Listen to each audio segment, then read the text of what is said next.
ada beberapa prinsip dari Socratic dialog ini. Ini saya ambil dari kalimat-kalimat yang diucapkan langsung oleh Socrates lewat tulisan-tulisannya Plato. Prinsip pertama, ini kata Socrates, I cannot teach anybody anything. I can only make them think. Aku tidak bisa mengajar apapun pada seseorang.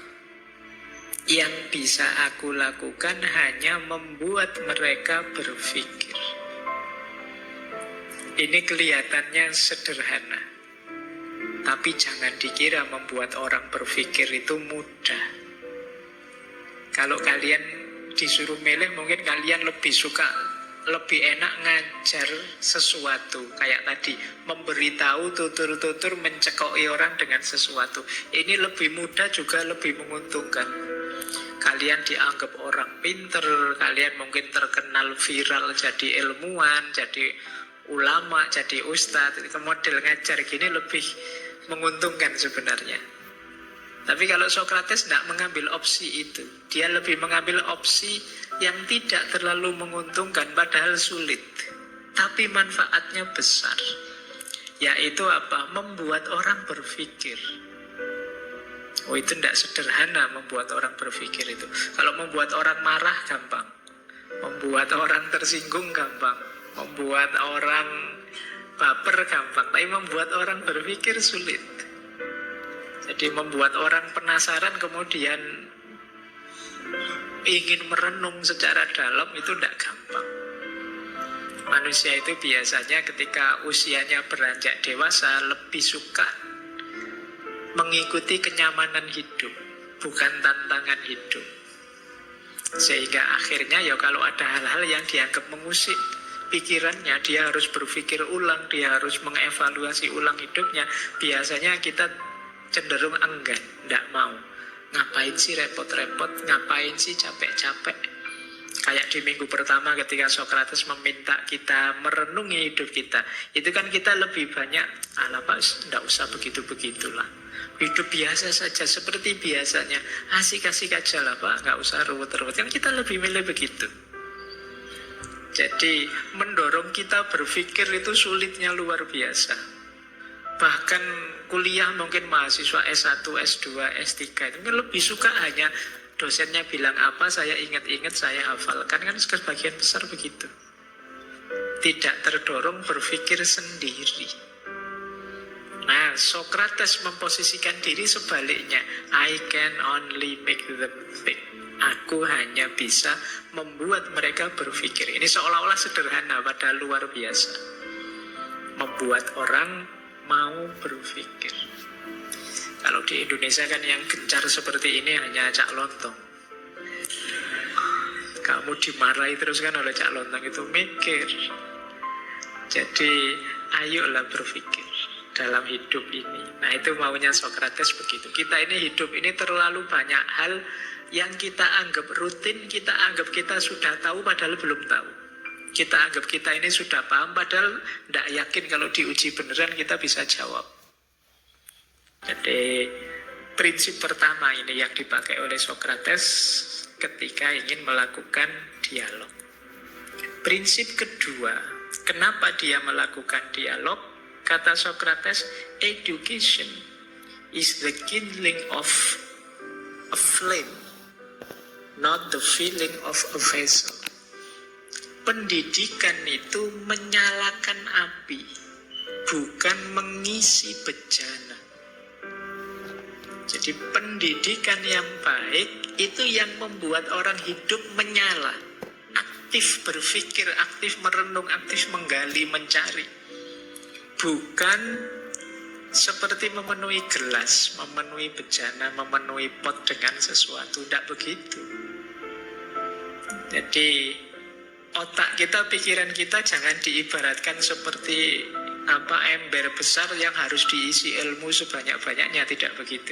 Tapi bayangkan saja dia seperti lampu yang harus dinyalakan. Ketika dia sudah menyala, dia bisa kemanapun, mengkaji apapun, membaca apapun, melihat apapun secara jelas dan terang. Jadi fokuskan pada menghidupkan lampu ini loh, menghidupkan api ini, bukan mengisi. Ya berarti ilmu-ilmu alat, ilmu-ilmu yang melatih berpikir, melatih merenung, melatih cara kritis dan lain sebagainya, kita kaji dulu, kita kuasai dulu. Setelah itu baru nambah wawasan. Jadi, kalau kita tidak mampu menganalisis, tidak mampu berpikir dalam, ya akhirnya logiknya seperti bejana tadi, diisi, ya pada akhirnya penuh. Beda dengan lampu yang menyala, dia bisa kemanapun, tidak harus dimasukkan di kepala, dia paham. Karena sekarang terang, lampunya menyala. Itu yang dilakukan oleh Sokrates. Membuat orang berpikir, membuat lampu jiwa kita menyala. Pendidikan itu seperti itu. Kalau murid-murid kita semangat ilmunya tinggi, semangat belajarnya tinggi, rasa ingin tahunya tinggi, otomatis bidang ilmu pengetahuan hidup dan produktif. Tapi kalau perilakunya seperti wadah yang diisi tadi, ya sebesar apapun wadahnya, hasilnya dia hanya mengikuti, mengimitasi. Hanya akan jadi follower, tidak mungkin jadi trendsetter. Jadi kalau ada yang tanya, Pak, kenapa sih kok kita itu sulit sekali membangkitkan dunia ilmiah kembali?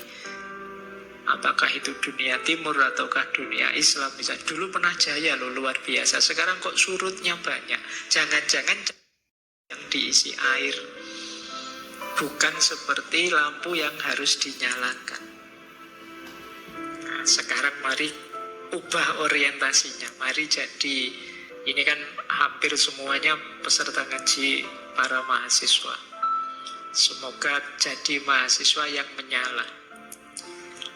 Jadi ya syukur-syukur tidak hanya menyala, ya bolehlah sedikit-sedikit ada wadahnya, wawasannya, tapi menyala. Jadi wawasan itu nanti diolah, dikelola versi kita. Bayangkan kalau ini menyala semua, malam hari ini berapa yang datang, ini betapa terangnya masjid kita secara ruhaniah. Nah, kalau seluruh umat Islam, seluruh bangsa Indonesia menyala semua, kita akan sibuk mengejar ilmu, mengejar wawasan, menganalisis, berefleksi, menemukan sesuatu. Dan tidak sibuk gegeran rame komentar ini, komentar itu. Itu dianggap hiburan sementara saja, tapi ada yang lebih esensial. Boleh kalau ada yang ingin meneliti, ya coba teliti dalam 1 minggu saja. Twitter, coba Twitter ya. Yang viral dalam 1 minggu itu coba di Indonesia ini tema apa saja. Kemudian kamu nilai ya, ini urusan urgent penting atau sebenarnya urusan sepele tidak penting. Ini isu-isu esensial untuk kehidupan kita sebagai manusia, sebagai hamba, sebagai bangsa, ataukah isu-isu pinggiran yang tidak urgent. Jadi itu kan viral, itu kan berarti diikuti, diramaikan oleh banyak orang. Nah, dari situ akan kelihatan karakter kita. Ya ndak heran kita jadi bangsa seperti ini. Wong yang menyibukkan kita tiap hari hal-hal seperti itu. Nah, boleh kalau ada yang mau neliti. Jadi nulis skripsi apa tesis apa disertasi melihat ini mindset, gaya hidup, gaya pikir bangsa kita dari yang viral-viral. Kan sekarang lebih mudah parameternya. Baik. Jadi ini ciri kedua, prinsip kedua. Prinsip ketiga. Wah, ini agak kecampur tulisannya. Tidak apa-apa ya, saya bacakan saja nanti di rekamannya biar diedit. Ini tentang temanya. Sokrates bilang, yang mau foto tulisannya nyampur. Ini tidak trik ya, memang kebetulan begitu. Karena laptop saya lebih canggih dari yang di sini, jadi begitu masuk sini jadi geser. Baik, kata Socrates ini orang banyak kemudian bilang ini kata Plato ya karena memang Socrates itu bicaranya di buku-bukunya Plato, kitab-kitab dialognya Plato. Plato itu tidak pernah cerita mengajar tentang dirinya, tapi dia menyampaikan pelajaran gurunya. Kata Socrates, strong mind discuss ideas, average minds discuss event, weak mind discuss people. Orang yang kuat pikirannya biasanya lebih suka, lebih sibuk mendiskusikan ide-ide, gagasan-gagasan.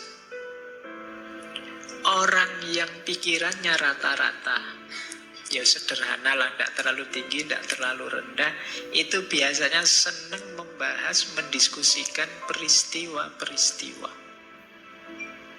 Kejadian ini, kejadian itu, polisi bunuh polisi, sepak bola kalah, dan lain sebagainya. Average mind.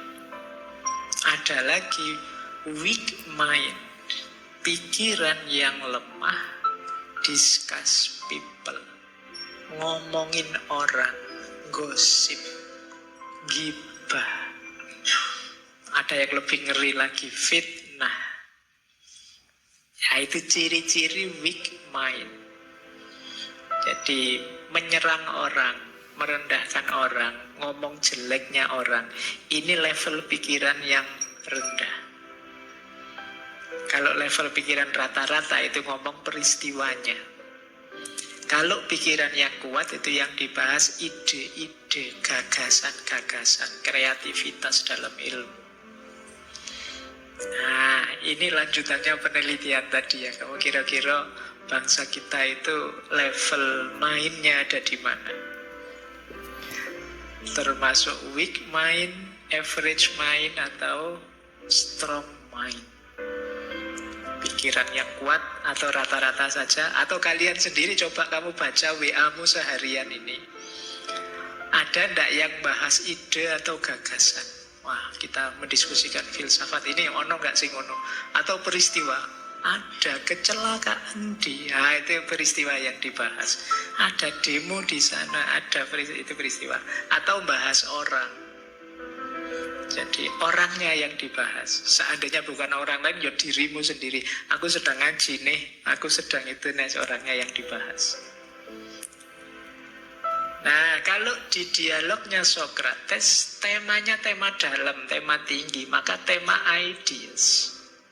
Nanti di Socrates itu kalau teman-teman baca, ya saya sayangnya tidak bisa mengambil banyak contoh. Nanti kita lihat satu apa dua saja. Yang dibahas ide, keadilan itu apa, cinta yang sejati itu apa, dan seterusnya. Itu ide namanya. Tidak orangnya. Bahkan juga bukan peristiwanya, tapi idenya. Kalau bahasa filsafat Islam itu apa? Hikmahnya. Dari peristiwa ini, orang ini, kita bisa mengambil hikmah apa? Yang dari situ kira-kira bisa tidak lahir ide baru, gagasan baru, pengetahuan baru. Apakah itu tentang kemanusiaan atau tentang kehambaan? Nah, ini orang strong mind namanya. Wah, dari peristiwa ini kita bisa mengambil pelajaran. Yang pertama, manusia itu memang tidak ada yang sempurna. Yang kedua, kita ngambil pelajaran bahwa kadang-kadang yang dikatakan